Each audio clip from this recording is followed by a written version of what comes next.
ठीक है।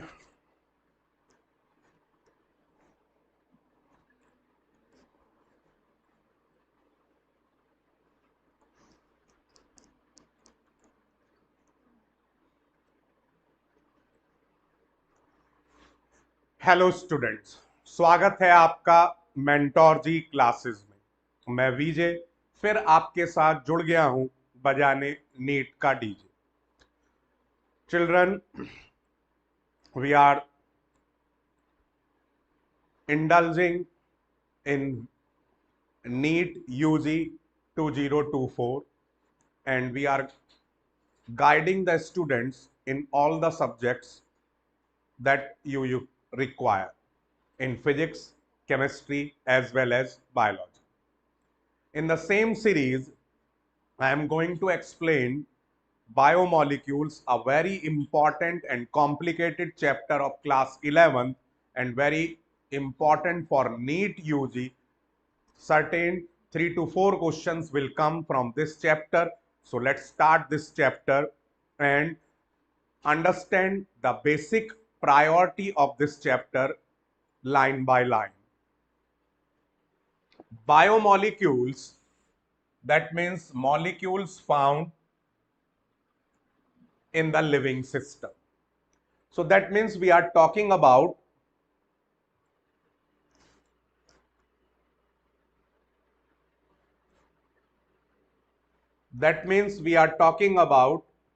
different organic compounds. Those are found in our body in terms of carbohydrates, proteins, vitamins, ठीक है, fat, lipids. सो इन सभी के बारे में आप जानकारी हम स्टार्ट करने वाले हैं। देखिए, अब इसको एक बड़े बेसिक लेवल से मैं शुरू करता हूं, उस पर बड़ा ध्यान देके आप समझेंगे। जैसे कि हम सिंपली कहें कि भाई कोई भी लेटर जिसे हम कहते हैं alphabet, when combined there is formation of word, word when combined there is formation of sentence, and sentence when combined there is a paragraph। ठीक है, तो सेम शेड्यूल आपका किसका है? बायोमोलिक्यूल्स का। Alphabet means element, when these element combine there is formation of compound, and these compound when combined there is a complex compound।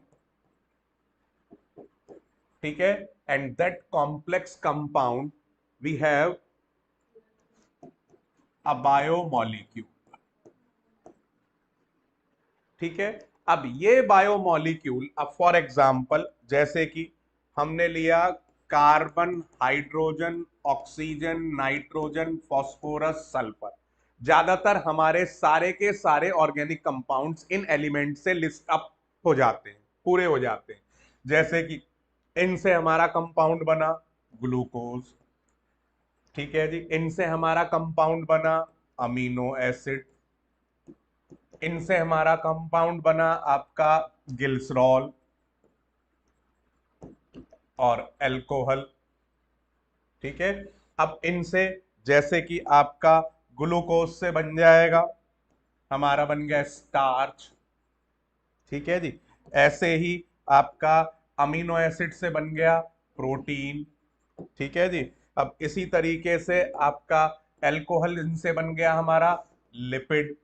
ठीक है, अब इस स्टार्च की कैटेगरी को हम जो नाम जानते हैं बायोमोलिक्यूल्स की दुनिया में, उसे हम क्या कह देंगे? That is carbohydrate. इन्हें हम कह देंगे आपका, अब ये अलग अलग लेवल्स पर हो सकते हैं, हॉर्मोन्स, एंजाइम्स, इस तरीके से हम इन्हें बोल सकते हैं। ठीक है जी, और इन्हें हम फैट्स और ऑयल्स के नाम से बोल सकते हैं। तो अब हम इस पूरे के पूरे डाइवर्सिफिकेशन को इस चैप्टर में पढ़ने वाले हैं, इस बेसिस को समझने वाले हैं। अब यहां पर एक चीज और आपको ध्यान में रखनी है कि ये पूरा का पूरा ये हिस्सा कहलाएगा इनका monomer. That means the single unit, ठीक है जी। And this particular is named as polymer, ठीक है जी, और कॉम्प्लेक्स यूनिट और made up of many monomers, ठीक है। अब इन्हीं मोनोमर को हम एक नाम से और जानते हैं, हम इन्हें प्राइमरी मेटाबोलाइट्स भी कह सकते हैं, ठीक है। तो these are the primary metabolites and polymer are the may be they have the different category, अलग अलग इनकी कैटेगरी हो सकती है, लेकिन उसे हम सेकेंडरी और प्राइमरी के बेसिस पर डिफरेंशिएट कर सकते हैं। अब उनका कैटेगराइजेशन हो जाता है, सेकंड में एल्केलॉइड्स हो गए, या अब आपका हार्मोन्स एंजाइम्स हो गए, बट अल्टीमेटली तो प्रोटीन्स ही, तो वो उनका कैटेगराइजेशन हो जाएगा। तो ये एक बेसिक लेवल हुआ, ठीक है। अब स्टार्ट करते हैं हम इसी को।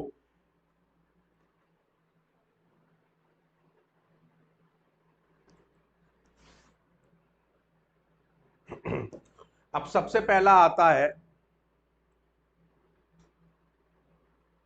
यहां पर एक बड़ा इंपॉर्टेंट पॉइंट है इस पैराग्राफ में, देखिए हमें दो बेसिस पर हमें सबसे पहले क्या करना है, we need to do elemental analysis, ठीक है जी। अब उसके लिए हमें कोई भी प्लांट टिश्यू चाहिए या एनिमल टिश्यू चाहिए या माइक्रोबियल पेस्ट चाहिए, ठीक है जी, क्योंकि ये किससे बने हुए होंगे, these are made up of carbon, hydrogen, oxygen and several other respective contents जो इस टिश्यू यूनिट में पाए जाते हैं।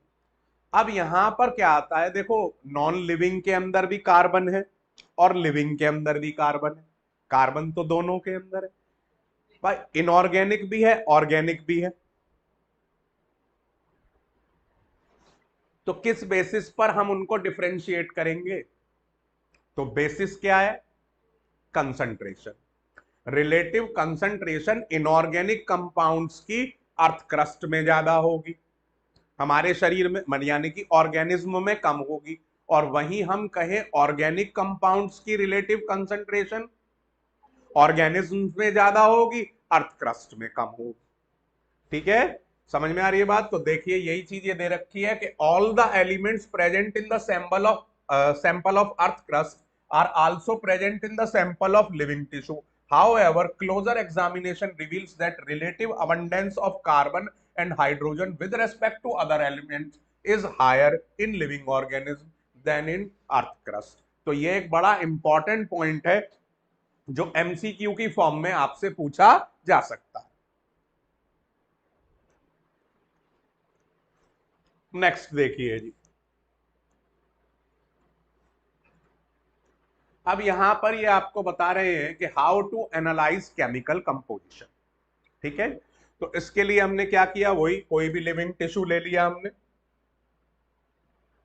We take any living tissue. अब ये लिविंग टिश्यू आपका वेजिटेबल भी हो सकती है कोई, और पीस ऑफ लीवर भी हो सकता है, या तो प्लांट टिश्यू ले लिया हमने या एनिमल टिश्यू ले लिया। अब इसमें हमने क्या किया, CH3COOH के इन तीन H को Cl3 से रिप्लेस कर दिया, यानी कि 3 क्लोरीन से रिप्लेस कर दिया, तो ये एसिटिक एसिड से बन गया ट्राइक्लोरो एसिटिक एसिड। अब ये इसलिए लिया है क्योंकि ये आसानी से उनके सेपरेशन में मदद करेगा, ठीक है। ये उनके कंपोनेंट्स को जो बायोमोलिक्यूल्स हैं अलग अलग, उनको सेपरेट आउट करने में हेल्प करेगा, ठीक है। समझ में आ रही बात। तो हमने इसमें उसको मोर्टाल और पेस्टल यानी कि इमामदस्ता मूसली से इसको अच्छे तरीके से हमने चटनी सी बना ली, ग्राइंड कर, तो चटनी बन गई, that is named as thick slurry. अब थिक स्लरी को हमने चीज कॉटन या कॉटन से छान लिया, चीज कॉटन मतलब मलमल का कपड़ा, उससे हमने इसको छान लिया। अब इसे ही क्यों ले रहे हैं, क्योंकि इसमें बहुत माइन्यूट पोर्स होते हैं, दैट इज वेरी माइक्रोस्कोपिक। ठीक है, अब यहां में एक तो छलने के ऊपर मिलेगा, दैट इज फिल्ट्रेट जो नीचे आ गया, एसिड सॉल्यूबल जो छनकर लिक्विड आ गया नीचे, और रिटेंटेट जो छलने में ऊपर रह गया, यानी कि एसिड इनसॉल्यूबल। दो फ्रैक्शन मिले हमें, तो हमें एसिड सॉल्यूबल में थाउजेंड्स ऑफ ऑर्गेनिक कंपाउंड्स मिले। अब इस पर डिफरेंट क्वेश्चन आपसे पूछे जा सकते हैं, and that is very very important for NEET 2025। तो इसको बहुत अच्छे तरीके से आपको दिमाग में, सॉरी 24, बहुत अच्छे तरीके से दिमाग में रखना। समझ में आ रही है बात? So that is very very important. ये बहुत ध्यान से करें, क्योंकि ये किसी बेसिस पर भी आपसे वेजिटेबल भाई कौन सा पीस लेना है, अब यहां पर माइक्रोबियल पेस्ट इसलिए नहीं रहते, उसके साथ मल्टीपल इंफेक्शन या अलग अलग प्रोसीजर्स होने के चांसेस बढ़ जाते हैं। तो हम क्या लेते हैं, प्रिफर करते हैं या तो प्लांट टिश्यू या एनिमल टिश्यू। ठीक है जी। अब ये पर्पस हो सकता है कि भाई सीएल, ये ट्राइक्लोरो एसिटिक एसिड क्यों, ठीक है, और रिटेंटेट क्या है, और आपका फिल्ट्रेट क्या है। तो ये क्वेश्चंस आपसे पूछे जा सकते हैं। ठीक है जी। इसके बाद आता है जी यहाँ पर बड़ा इंपॉर्टेंट पोर्शन है, उसके बाद देखिए all the carbon compounds we get in living system, वो बायोमोलिक्यूल्स हो गए। अब यहां पर देखो ये कह रहे हैं इनऑर्गेनिक कंपाउंड भी तो होंगे, भाई ऑर्गेनिक कंपाउंड तो अपने सॉर्ट आउट कर लिए, इनऑर्गेनिक कंपाउंड भी तो होंगे, तो उसकी बात चल रही है। अब यहां पर देखिए जी, अब उनको अलग करने का क्या तरीका है, देखो one weighs a small amount of living tissue, leaf और लीवर, उसे हम वेट वेट कहेंगे। क्योंकि जब हम वेट वेट की बात करते हैं तो उसमें क्या हुआ भाई, वो टिश्यू होगा प्लस वाटर होगा, क्योंकि each and every organism is made of 70 to 90% water. तो अब इसको क्या करते हैं हम, इसको हम हीट करते हैं, जिससे कि इवेपोरेट हो जाएगा सारा, और जो बचेगा अब वो केवल होगा टिश्यू। अब इसका जब वेट करेंगे हम, तो उसे हम कहेंगे, that is named as dry weight. में आ रही है बात? तो ज्यादातर हम इसको ड्राई करने के बाद ही वेट लेते हैं, ताकि सारा वाटर इवेपोरेट हो जाए, और जो बचेगा वो ड्राई वेट होगा, और that is the weight we need. तो ये बड़ा इंपॉर्टेंट है, ये भी आप ध्यान रखेंगे। अब इसको फुल्ली बर्न कर देंगे हम। अब आपने पढ़ा है ऑर्गेनिक केमिस्ट्री में कि जितने भी ऑर्गेनिक कंपाउंड है, जब उनको बर्न करते हैं तो CO2 और वाटर वेपर सब इवेपोरेट हो जाता है।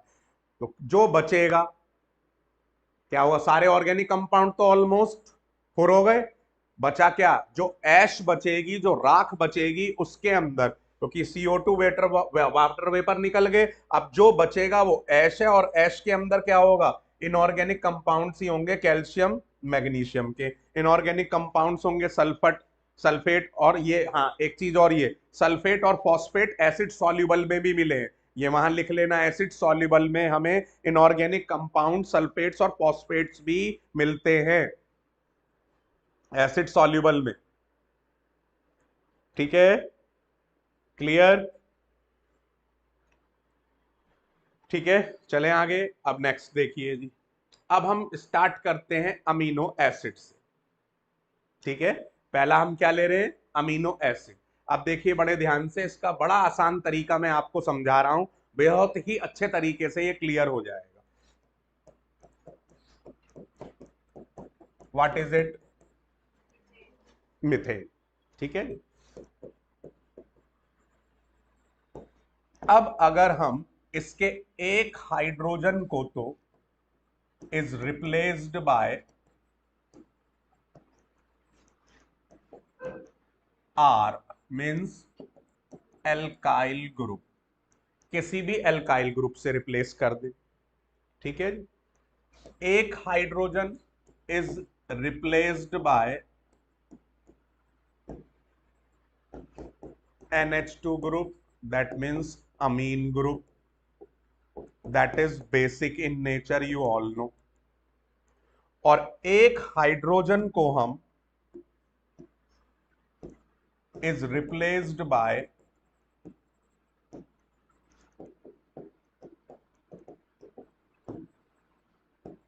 कार्बोक्सिलिक एसिड ग्रुप, ठीक है, that is acidic in nature. तो जो हमें मिला ये, यानी कि try substituted methane, that is basically alpha amino acid. और ये बैक्टीरिया से लेकर ह्यूमन तक सभी में यही पाए जाते हैं, जिन्हें हम क्या कहते हैं, अल्फा अमीनो एसिड। अब उस कार्बन को, अब बेसिकली क्या हो गया, अगर मैं इसको लिखूं तो भाई कार्बन एक पर हाइड्रोजन एज इट इज है, एक एंड पर आ गया आर, एक एंड पर आ गया NH2, और एक एंड पर आ गया COOH। तो अब आप देख रहे हैं इस कार्बन के चारों एंड्स पर डिफरेंट सब्स्टिट्यूएंट्स हो गए, तो इसलिए इस कार्बन को क्या नाम दे दिया गया, अल्फा कार्बन नाम दे दिया गया। समझ में आ रही है बात, क्लियर, क्लियर। और इसको हम अल्फा अमीनो एसिड कहते हैं, और इसी में जो भी चेंज होगा वो केवल आर के बेसिस पर होगा, जो भी चेंज होगा वो केवल आर के बेसिस पर होगा। एल्काइल ग्रुप डिफरेंट होता चला जाएगा और उसके बेसिस पर चेंजेस होंगे। अब कहने का मतलब क्या है, मैं अभी आपको समझाता हूं, बताता हूं।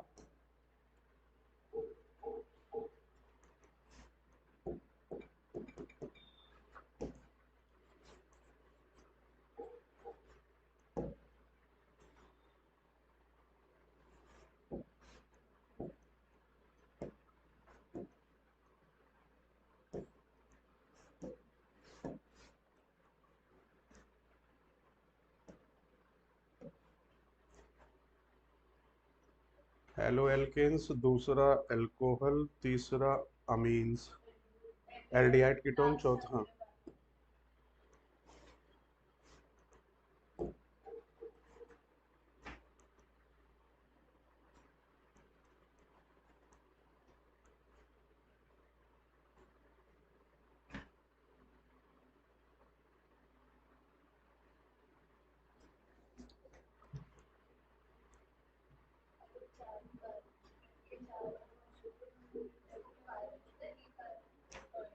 अलग अलग होंगे तो चिराल।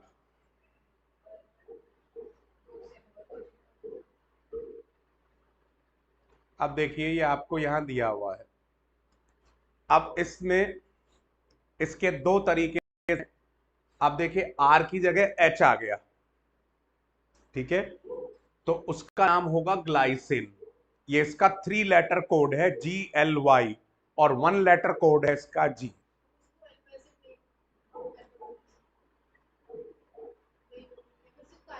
किराल नहीं बोलेंगे इसे, अल्फा अमीनो एसिड तो ये है, क्योंकि दो ऑप्टिकली एक्टिव केवल ग्लाइसिन नहीं होगा, बाकी होंगे, ठीक है, समझ में आ रही है बात, क्लियर। तो इस तरीके से जो भी चेंज होंगे वो किसके बेसिस पर होगा, आर के बेसिस पर, बाकी और कोई भी इसके अंदर चेंजेस नहीं होंगे, ठीक, क्लियर हो गया ये। अब नेक्स्ट देखिए, अब नेक्स्ट आता है कि कैसे एक अमीनो एसिड दूसरे के साथ जुड़कर आगे का प्रोस्पेक्टिव बनता है।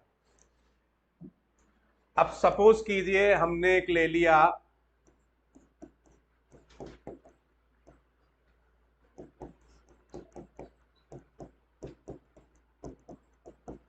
ठीक है जी, दैट इज ग्लाइसिन। दूसरा ले लिया जी हमने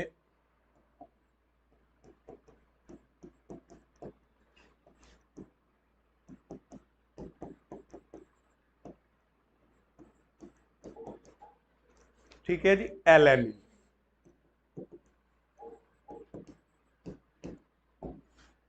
अब हम इसके बीच में वाटर मॉलिक्यूल निकलता हुआ दिखा देंगे। तो ये आपका वाटर मॉलिक्यूल निकल गया, और ये बन गया आपका CO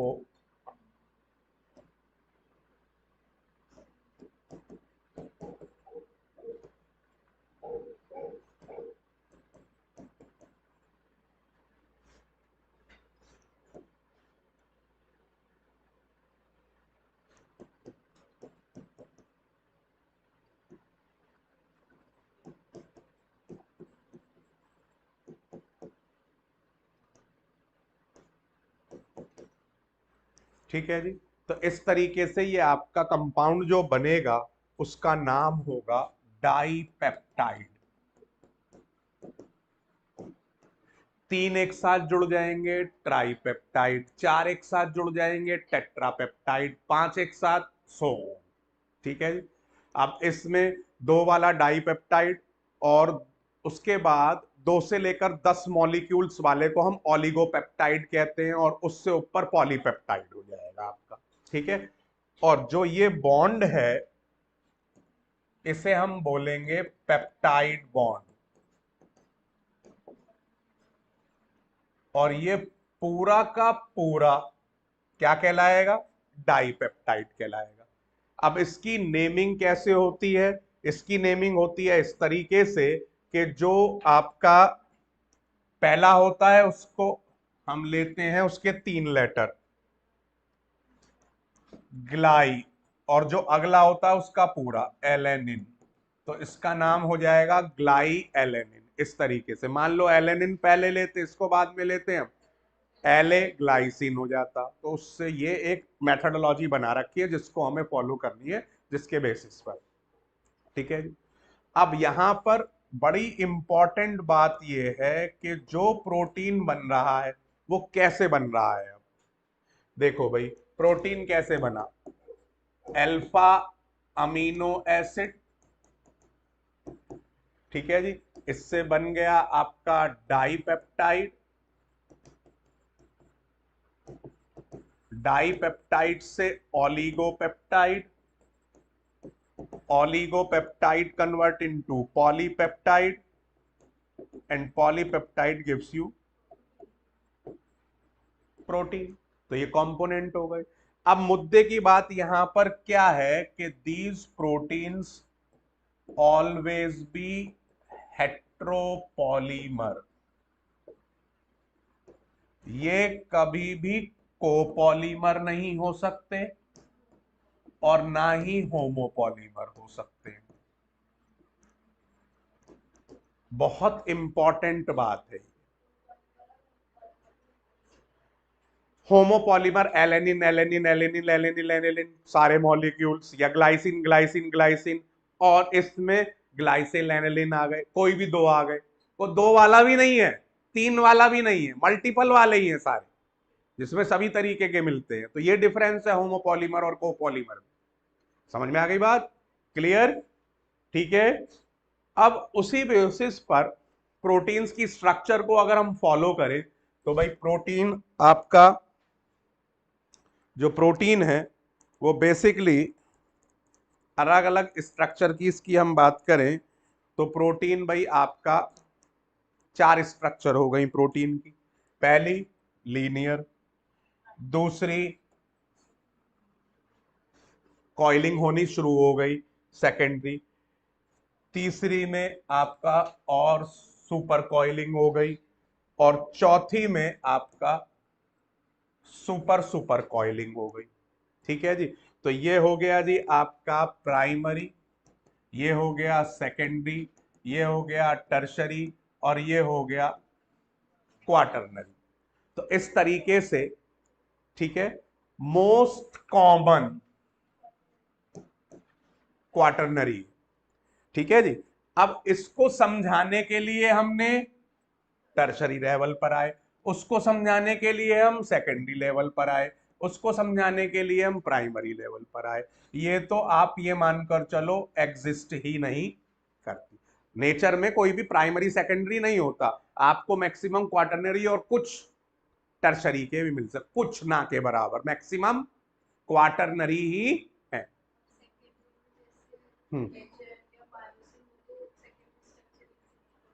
एग्जिबिट ना के बराबर है ना वो, कम है, मेजरली ये है, बाकी तो सब फॉर्म है, प्राइमरी नहीं है बिल्कुल।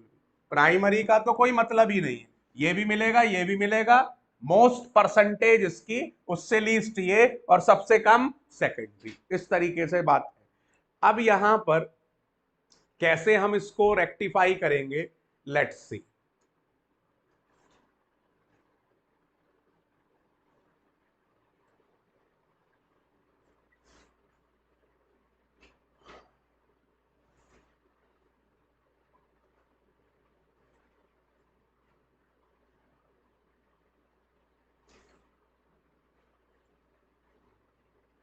देखिए जी, प्रोटीन्स में वही सारी चीजें, अब इसमें जो हमें अपने शरीर में बनते हैं खुद ब खुद, वो हो गए हमारे नॉन इसेंशियल, और जो हमें डाइट से लेने पड़ते हैं वो इसेंशियल हो गए। अब उस वाली लिस्ट में ही जो मैंने अभी दिखाई थी ना, एक्स्ट्रिक्ट साइन से लगे हुए हैं, तो उनको आइसोलेट कर लेना, मार्क कर लेना। ठीक है, अब इसमें देखो ये बहुत इंपॉर्टेंट है, collagen, that is most abundant protein in animal world. और उसी तरीके से ribulose bisphosphate carboxylase oxygenase, that is RuBisCO, is the most abundant protein in whole biosphere. तो ये नीट के लिए इंपॉर्टेंट हो जाता है। देखिए जी, स्ट्रक्चर ऑफ प्रोटीन में जो बात मैं बता चुका हूं शुरुआत में वही है। ठीक है, हम इसकी वन डायमेंशनल प्राइमरी हो गया, टू डायमेंशनल सेकेंडरी हो गया, और थ्री डायमेंशनल टर्शरी और क्वाटरनरी स्ट्रक्चर हो गई इसकी। अब उसमें हम सबसे पहले प्राइमरी स्ट्रक्चर की बात करते हैं। वो आपको ऑटोमेटिकली मैं बता चुका हूं कि होमोपॉलीमर कोपॉलीमर कभी नहीं हो सकते, जो भी होंगे ये हेट्रोपॉलीमर ही होंगे। अब देखो, जो प्रोटीन है उसको जो सीक्वेंस किया गया है वो इस तरीके से किया गया है कि फर्स्ट आइसो जो है, सेकंड थर्ड, कैसे हम पता लगाएंगे। तो वो बेसिक स्ट्रक्चर बताने के लिए प्राइमरी स्ट्रक्चर होती है, और हमेशा उसमें लेफ्ट साइड में आपका NH2 माना जाएगा, एक अमीनो एसिड का, जिसे हम एन टर्मिनल एंड कहते हैं। और जो लास्ट अमीनो एसिड होगा राइट साइड पर, उसका COOH ग्रुप माना जाएगा, और इसे हम C टर्मिनल एंड कहते हैं। तो ये एक सीक्वेंस करने का यूनिवर्सली एक्सेप्टेड तरीका है। ठीक है, तो that is primary structure that doesn't exist naturally, that's a imaginary point of view to understand the secondary and tertiary or quaternary structure of a protein. ठीक है, क्लियर। नेक्स्ट,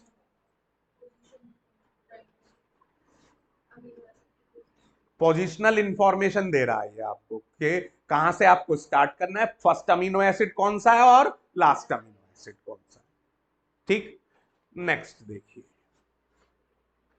अब जब इनके अंदर, अब ये बड़ा इंपॉर्टेंट डायग्राम है जो अक्सर आ चुका है भाई नीट में, बोर्ड में, हर तरीके से आप ये समझे कि ये बड़ा वैल्यूएबल है, तो बड़े ध्यान से इसको समझना।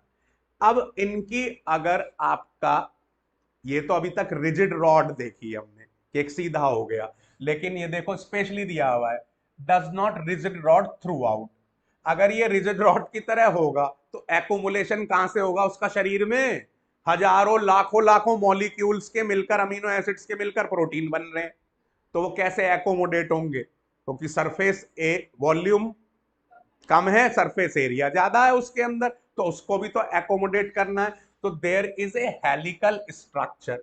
अब वो हेलिकल स्ट्रक्चर जैसे रिवॉल्विंग स्टेयर केस होती है, घुमावदार सीढ़ियां, उसकी तरह होती है, और ज्यादातर ये राइट हैंडेड हेलिक्स होते हैं। ये बड़ा इंपॉर्टेंट है, all these helix are right handed. ठीक है जी। अब इसके दो तरीके हैं, एक तो है आपका अल्फा हेलिक्स और एक है बीटा प्लेटेड। बीटा प्लेट आप ऐसे समझिए, हैं दोनों ही राइट हैंडेड हेलिक्स, ठीक है, लेकिन अब इसमें आप समझिए जैसे कि फीमेल साड़ी की प्लेट बनाती है, तो उस तरीके की प्लेट सिस्टम तो है बीटा प्लेटेड, और सिंपल स्पाइरल सीढ़ियों वाला है अल्फा हेलिक्स। दोनों में है राइट हैंडेड हेलिक्स। तो सिमिलैरिटी केवल एक है, राइट हैंडेड हेलिक्स। बस इनका जो हेलिकल लेवल है, ये समझ लो आपका जलेबी या इमरती, इस तरीके से समझो। इसमें एक लेवल पर है, इसमें उसमें भी मल्टीपल लेवल पर है। समझ में आ रही है बात? क्लियर? अब इसमें एक अल्फा हेलिक्स दूसरे अल्फा हेलिक्स से जब वो टर्शरी स्ट्रक्चर में आएगा तो वो जुड़ेगा आपका किससे? डाइसल्फाइड बॉन्ड से। बड़ा इंपॉर्टेंट है, बहुत आता है। और इसी तरीके से बीटा प्लीट एक दूसरे से जुड़ेंगे हाइड्रोजन बॉन्ड से। तो ये अच्छे तरीके से लॉक कर लीजिए, बीटा प्लीट एक दूसरे से हाइड्रोजन बॉन्ड से, अल्फा हेलिक्स एक दूसरे से डाइसल्फाइड बॉन्ड से। और इस तरीके से इनकी टर्शरी स्ट्रक्चर चली तैयार हो जाती है। अब क्वाटरनरी को समझते हैं। क्वाटरनरी को समझने के लिए हमने एग्जांपल ले लिया जी हीमोग्लोबिन का। आपने 12th क्लास में पढ़ा है कि हीमोग्लोबिन को हम, भाई दो अल्फा चेन होती है, दो बीटा चेन होती है, तो अल्फा 2 बीटा 2 से रिप्रेजेंट करते हैं। अब यहाँ अल्फा चेन का मतलब क्या है? Alpha helix. बीटा चेन का मतलब क्या है? Beta pleat. ठीक है जी। अब आपस में मिल गए, क्या बन गया? क्वाटरनरी स्ट्रक्चर बन गई। ठीक है, समझ में आ रही है जी बात? So that is about structure of protein. मतलब मैंने आपको अमीनो एसिड से शुरू करा, प्रोटीन पर खत्म कर दिया। ये बेस्ट तरीका है चैप्टर को ऑब्जर्व करने का। एक पूरा मॉलिक्यूल एक साथ लेकर चलो टू अंडरस्टैंड इट बेटर। ठीक है,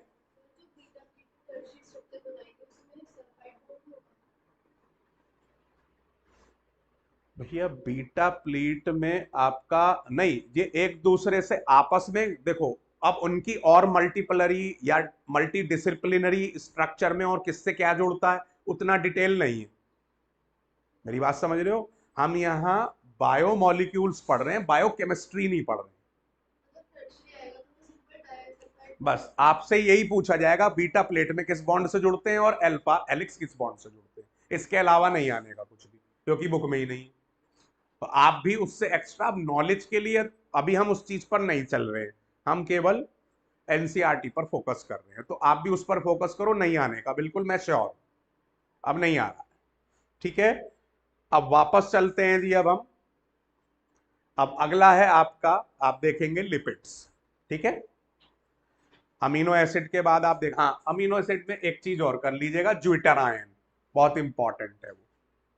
ये बड़ा इंपॉर्टेंट है और उसका बेसिस समझना भी बड़ा इंपॉर्टेंट है। देखो ज्यूटर आयन बेसिकली, और तीन तरीके की कैटेगरी अमीनो एसिड की। अगर नम कार्बोक्सिलिक एसिड ग्रुप ज्यादा है तो वो एसिडिक हो जाएगा, NH2 ग्रुप ज्यादा है तो वो बेसिक हो जाएगा। तो इनके नाम दिमाग में रखने, एरोमेटिक ग्रुप आ गया, बेंजीन ग्रुप, तो वो हो गया आपका एरोमेटिक अमीनो एसिड। ठीक है, समझ में आ रही है बात? अब आयोनाइज जब होगा, भाई देखो दोनों अलग अलग प्रॉपर्टी रखने वाले हैं। जब आयोनाइज इसे करेंगे, पानी में घोलेंगे, तो COOH H आयन देगा, और उसी H आयन को NH3 लपक लेगा, NH2 लपक लेगा, क्योंकि उसके पास लोन पेयर है। तो अब ये जो आप देख रहे हैं, ये बेसिकली एक न्यूट्रल सॉल्यूशन में होगा। जैसे आपने पानी में घोल दिया इसको, तब इसकी स्थिति ये होगी। कहीं आपने इसको घोल दिया एसिड में, एसिडिक सॉल्यूशन में, तब इसकी स्थिति ये होगी। और कहीं आपने इसको घोल दिया बेसिक सॉल्यूशन में, तो इसकी स्थिति ये होगी। यानी कि डिपेंड करता है। अब ये इसकी फॉर्म, जिसमें पॉजिटिव नेगेटिव दोनों तरीके की पोलैरिटी है, तो उसे हम ज्यूटर आयनिक फॉर्म कहते हैं। तो ये दोनों एस्पेक्ट भी बड़े इंपॉर्टेंट है। ठीक है जी। अब लिपिड्स को समझते हैं उसी आसान तरीके से जैसे हमने प्रोटीन्स को समझा। देखिए जी,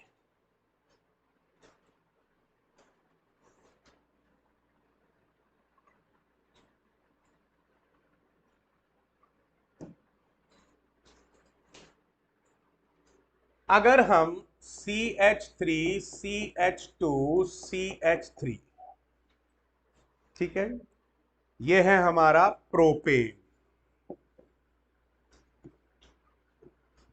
इसके मैं तीनों हाइड्रोजन रिप्लेस कर दूं, हर कार्बन से एक। मैंने इस पे से एक रिप्लेस कर दिया, इस तरीके से लिख रहा हूं मैं इन्हें, ठीक है। -3H और +3OH, 3 OH मैंने इसके ऊपर जोड़ दी, तो CH2 CH2 and we get, so that become propane 1,2,3 ट्राईऑल, और जिसे हम ग्लिसरॉल भी कहते हैं। ठीक है जी, ठीक है। अब ये हमारा मेन मोनोमर में से एक है लिपिड्स बनाने के लिए।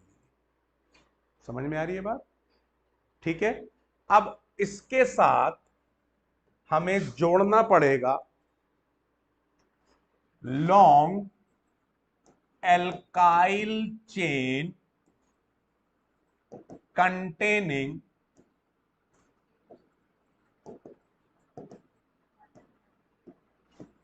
Carboxylic acids. ठीक है, long carb chain containing carboxylic acid, जैसे हमने ले लिया C15H31COOH, stearic acid, palmitic acid, ठीक है, इस तरीके के एसिड ले लिए। अब ये प्लस ये दोनों मिलकर हमारा बनेगा ग्लिसराइड्स। समझ में आ रही है बात? अब ग्लिसराइड्स भी आपके तीन तरीके के होंगे, मोनोग्लिसराइड, डाइग्लिसराइड, ट्राइग्लिसराइड्स। और जब ये ग्लिसराइड्स आपस में जुड़ते हैं तो बनता है आपका लिपिड, मतलब ये एक तरीके का लिपिड हो गया ये। और जब ये लिपिड्स आपस में जुड़ते चले जाएंगे तो वो फैट बन जाएगा। हाँ जी, फैटी एसिड हो गए एक तरीके से, आप इन्हें फैटी एसिड भी कह सकते। समझ में आ रही है जी बात? मेरी बात समझे? तो ये एक बेसिकली लिपिड क्या है? एक कोपॉलीमर है, दो अलग अलग मॉलिक्यूल से मिलकर बन रहा है ना। और उस कोपॉलीमर के जो वो कोपॉलीमर है वो आपका एक आगे कॉम्प्लेक्स पॉलीमर बनाने के लिए, यानी कि फैट को बनाने के लिए जुड़ रहा। अब उसमें बहुत सारे और भी आपका फॉस्फोलिपिड्स हो जाएगा, जैसे लिसिथिन, ठीक है, जो मेम्ब्रेन बनाने के काम में आता है। और नर्वस टिश्यूज के अंदर भी लिपिड्स के अलग अलग फॉर्म काम में आते हैं। और भाई लिपिड्स और प्रोटीन से सारी बायोमेम्ब्रेन्स तो बनती हैं। ठीक है जी, समझ में आ रही है बात? क्लियर हुआ ये? अब बना कैसे देखो, CH2OH CHOH CH2OH, ठीक है जी। अब हमने इसके साथ ले लिया HOOC C15H31, तो होना क्या है जी, इसका H इसका OH, ऐसा एक लेंगे तो मोनोग्लिसराइड बन जाएगा, ऐसे दो ले लेंगे डाइग्लिसराइड बन जाएगा, तीनों को रिप्लेस कर दोगे ट्राई। तो बेसिकली ग्लिसराइड एक एस्टर है, एस्टरिफिकेशन तो पढ़ा है, वही सेम है। अब जब ये मोनो या डाई या ट्राइग्लिसराइड फर्दर पॉलीमराइज होंगे, वी गेट द फैट। अब फैट्स और ऑयल्स की बात आती है, जो गर्मी सर्दी दोनों में ही लिक्विड रहे, ऑयल, और जो सर्दियों में जम जाए वो फैट। जैसे गोले का तेल, वो एक फैट है, घी एक फैट है, लेकिन सरसों का तेल ऑयल है, क्योंकि गर्मी सर्दी वो ऑयली रहे। ठीक है, ऐसे ही saturated unsaturated, saturated unsaturated, single bond है, सैचुरेटेड डबल बॉन्ड आ जाएगा तो अनसैचुरेटेड। ठीक है, और फॉस्फोलिपिड वाली बात हो गई, लिसिथिन। ठीक है, यही घूम फिर के इसके इंपॉर्टेंट पॉइंट्स हैं जो आपको दिमाग में रखने हैं। ये इसका देखो, मैं बिल्कुल इजीएस्ट तरीके से बता रहा हूं, पहली बार में दिमाग में घुस रहा होगा। आपको दूसरी लग नहीं रही होगी जगह इसमें बिल्कुल कि मुझे कुछ सोचना है या इसके ऊपर दोबारा। आपने इसको हाथ से एक बार लिख कर देख लिया, ये आपका अपना हो गया जीवन भर के लिए। दिस इज द इस आपका इजीएस्ट मेथड है। ठीक है, समझ में आ रही है बात? तो वही सारी चीजें आपको इसमें ध्यान में रखनी है। ऑयल का लोअर मेल्टिंग पॉइंट का एग्जांपल ध्यान रखें, जिंजली ऑयल। कुछ नहीं भरोसा क्या पूछ ले, ऐसी चीजों को बिल्कुल आपको दिमाग में रखना है। ठीक है, और आपका फॉस्फोराइलेटेड फॉस्फोराइलेटेड ग्लिसराइड्स क्या कहलाते हैं? फॉस्फोलिपिड्स कहलाते हैं, और उसका एग्जाम्पल हो गया लिसिथिन। ठीक है, neural tissue have lipids with more complex structure. और ये लिपिड्स आपको देखो इस पूरे पेज पर आप देखेंगे तो ये तीन हमारे मतलब की चीज हो गई। एटलीस्ट इससे ज्यादा नहीं तो ये तीन तो भाई देखो कोई भी पूछे जा सकते हैं, जितने बुक में दे रखे हैं तो वो बिल्कुल पूछे जा सकते हैं। अब इसी तरीके से आप देखेंगे ये लिसिथिन, ये आपको दे दिया एक पामेटिक एसिड जो अभी एग्जांपल हमने लिया था सेम। ये हो गया ग्लिसरॉल, और ये इनसे बनकर ट्राइग्लिसराइड दिखा दिया, जहां R1 R2 R3 तीन अलग अलग एल्काइल ग्रुप हैं, और सेम भी हो सकते हैं, वो डिपेंड करता है। ठीक है, अलग अलग भी हो सकते हैं भाई, अलग अलग होते चले जाएंगे तो कॉम्प्लेक्सिटी और बढ़ती चली जाएगी। ठीक है, क्लियर? कोई डाउट इसमें? अब नेक्स्ट देखिए, इसके बाद आपका आता है न्यूक्लिक एसिड। ठीक है, अब न्यूक्लिक एसिड का सारा खेल वही डीएनए और आरएनए वाली स्ट्रक्चर है। अब डीएनए और आरएनए वाली स्ट्रक्चर वही सेम हम लेके चलनी है, उसमें कोई ऐसी चीज नहीं है जिसमें आपको परेशान होने की जरूरत है।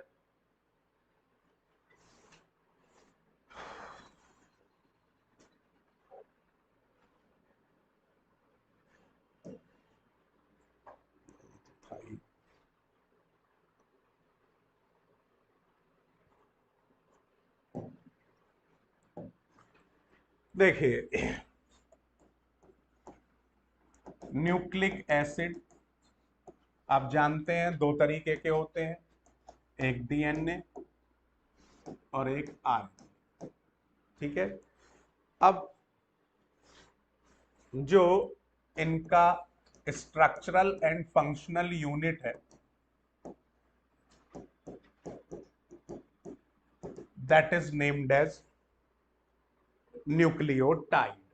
ठीक है, अब कायदे में ये वर्ड जो है आरएनए के लिए है न्यूक्लियोटाइड, डीएनए के लिए that must be deoxy nucleotide, लेकिन जनरली हम इसको क्या कह देते हैं? न्यूक्लियोटाइड इसको कह देते हैं। ठीक है जी, अब ये न्यूक्लियोटाइड आपका तीन कंपोनेंट से मिलकर बना होता है। पहला कंपोनेंट है आपका आपका पेंटोज शुगर,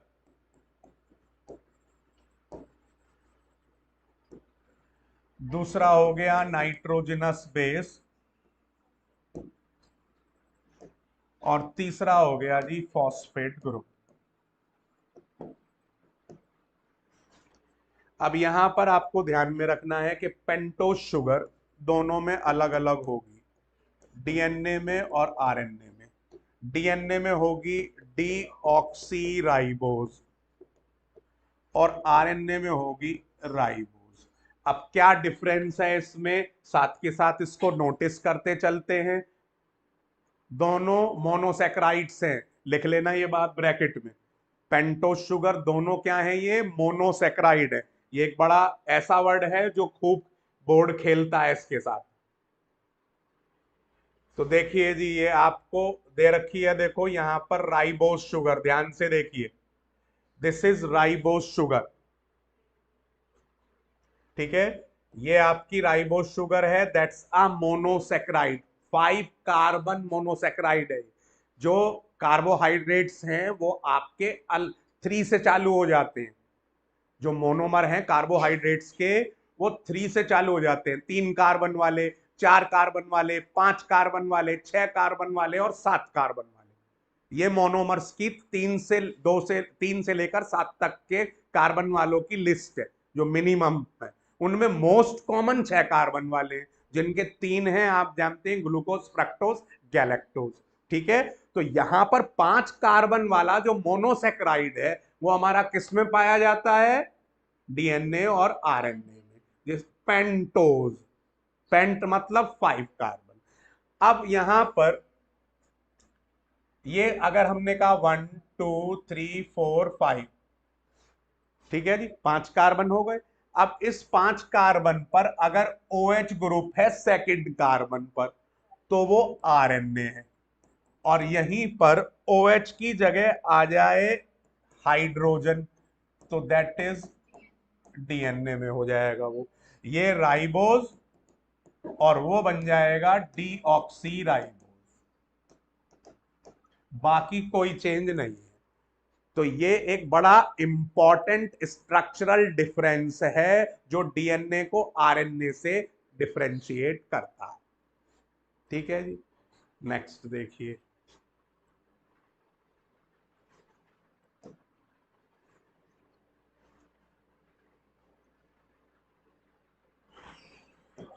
नाइट्रोजिनस बेस, अब हैं तो दोनों ही रिंग कंपाउंड,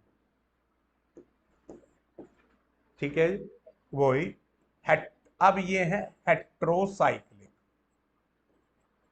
समझ में आ रही है बात? यानी कि रिंग में कार्बन के अलावा नाइट्रोजन भी है, इसीलिए नाइट्रोजिनस बेस है। अब अगर रिंग सिंगल है, वन है, तो उसे हम कहते हैं प्यूरीन। ठीक है, हाँ जी, पायरिमिडीन। और अगर डबल है, दो रिंग है, तो प्यूरीन। अब प्यूरिन की लिस्ट में आते हैं, आप जानते ही हैं, एडिनिन, गुआनिन, और पायरिमिडिन की लिस्ट में आते हैं cytosine, thymine, uracil.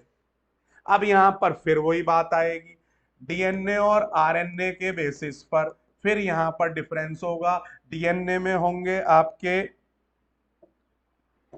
Adenine, guanine, cytosine, thymine, और आरएनए में एडेनिन, ग्वानिन, साइटोसिन, और थाइमिन की जगह होगा यूरेसिल। तो ये एक डिफरेंस फिर आ जाएगा। तो ये मोस्ट कॉमन स्ट्रक्चरल डिफरेंस हैं बिटवीन डीएनए एंड आरएनए। अब इस बेसिस को फिर हम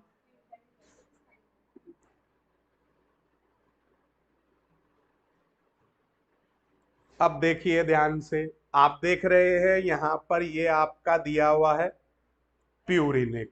तो जितना दिया हुआ है देखो, बुक में ये वाला पेज जो है ना बड़ी इंपॉर्टेंस रखता है, क्योंकि केमिकल स्ट्रक्चर इससे बाहर नहीं मिलेंगी, लेकिन ये एक हद तक आपको पता होनी चाहिए। ये अगर आपने छोड़ दी तो मुश्किल हो जाएगी, ये तो बिल्कुल आपको अच्छे तरीके से पता होनी चाहिए। देखिए जी, एक एग्जाम्पल तो इन्होंने दे रखा है किसका? प्यूरिन का, और एक एग्जाम्पल दे रखा है पायरिमिडिन का। तो ये दोनों स्ट्रक्चर एटलीस्ट आपको पता होनी चाहिए, ये पायरिमिडिन, ये प्यूरिन, आप देख रहे हैं टू रिंग, ये वन रिंग। ठीक है जी, क्लियर? नेक्स्ट देखिए जी।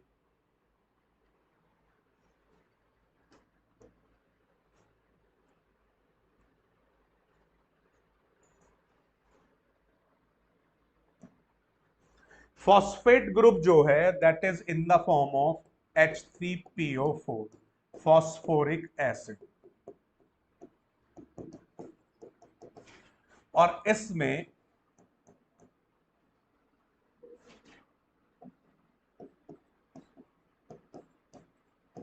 ये इसकी स्ट्रक्चर होती है। अब इसमें दो बॉन्ड आपके लॉन्गर होते और एक बॉन्ड शॉर्टर होता है। तो जो बॉन्ड दो लॉन्गर हो गए, POH बॉन्ड दो, उनको, उनकी बॉन्ड लेंथ बड़ी हो गई तो उनको तोड़ना आसान, तो इसलिए इसके दो बॉन्ड टूट सकते हैं, एक ऊपर जुड़ जाएगा, एक नीचे जुड़ जाएगा, और इस तरीके से ये दो न्यूक्लियोटाइड को जोड़ने का जरिया बन जाता है। समझ में आ रही है बात? ठीक है, क्लियर? बात समझ में आ गई? ये बहुत इंपॉर्टेंट पॉइंट है। ठीक है, अब नेक्स्ट देखिए। हम जनरली ये पेंटोज शुगर को हम इस तरीके से शो कर देते हैं, नाइट्रोजिनस बेस को इस तरीके से शो कर देते हैं, और फॉस्फेट ग्रुप को इस तरीके से शो कर देते हैं। ये तीन रिप्रेजेंट हो गए। Phosphate group, pentose sugar, nitrogenous base. जरूरी नहीं है ये ओ भी दिखाया जाए, बिना इसके हम पेंटागन ही बना देते तो भी अंडरस्टूड होता है, उसमें कोई ऐसी हार्ड एंड फास्ट रूल नहीं है कि ऑक्सीजन दिखानी है। सब बता रहा हूं वो भी। अब इसके अंदर ये बॉन्ड है आपका, that is bond between nitrogenous base and pentose sugar, और इसे हम बोलते हैं एन ग्लाइकोसिडिक लिंकेज। अब यहां पर बड़ा इंपॉर्टेंट पॉइंट है, glycosidic linkage carbohydrate glucose glucose के बीच में, ग्लूकोज फ्रक्टोज के बीच में, फ्रक्टोज फ्रक्टोज के बीच में, ग्लूकोज गैलेक्टोज के बीच में, उनमें भी पाया जाता है, लेकिन वहां पर नाइट्रोजन नहीं होती, यहां पर नाइट्रोजन होती है। बॉन्ड उसी तरीके से बन रहा है, इसलिए एन लगा दिया। तो एन ग्लाइकोसिडिक मतलब, और ग्लाइकोसिडिक दो कार्बोहाइड्रेट्स के बीच। समझ में आ रही है बात? इसलिए एन की इंपॉर्टेंस ये। अब ये बनता है by elimination of one water molecule, एक वाटर मॉलिक्यूल निकलेगा तब ये बनेगा। अब यहां पर दूसरी बड़ी इंपॉर्टेंट बात, जो ये ग्लाइकोसिडिक लिंकेज है, इसमें हमेशा पेंटोज शुगर का तो पहला कार्बन होगा, ठीक है जी, और प्यूरीन के लिए यानी कि एडिनिन और ग्वानिन के लिए 9th नाइट्रोजन होगी, ठीक है जी, और पायरिमिडीन के लिए यानी कि यूरेसिल, थाइमिन, साइटोसिन, इनके लिए हमेशा पहली नाइट्रोजन होगी। तो ये एक बड़ा इंपॉर्टेंट पॉइंट है जो आपको दिमाग में रखना है, ठीक है, ठीक है। नेक्स्ट देखिए जी, अब यहां पर जो अगला पॉइंट है, ये जो आप देख रहे हैं, ये बॉन्ड को हम कहते हैं फॉस्फोएस्टर बॉन्ड, फॉस्फोएस्टर बॉन्ड, जो किस किस के बीच में है, bond between pentose sugar and phosphate group. ये भी बनेगा by elimination of one water molecule, ठीक है जी। और इस तरीके से एक न्यूक्लियोटाइड के बनने के लिए दो वाटर मॉलिक्यूल निकलते हैं और दो बॉन्ड मिलकर एक न्यूक्लियोटाइड बनाते हैं, ठीक है जी, समझ में आ रही है बात? ठीक है। अब इस पर न्यूमेरिकल बेस्ड क्वेश्चन कई बार बोर्ड में उसमें आ चुका है कि मान लीजिए आपका 12 न्यूक्लियोटाइड की आपको एक डीएनए डबल हेलिक्स दिया हुआ है 12 न्यूक्लियोटाइड का, ठीक है जी, और आपसे पूछ लिया how many water molecules will form 24। Simple सी बात है, एक के अंदर दो, ठीक है।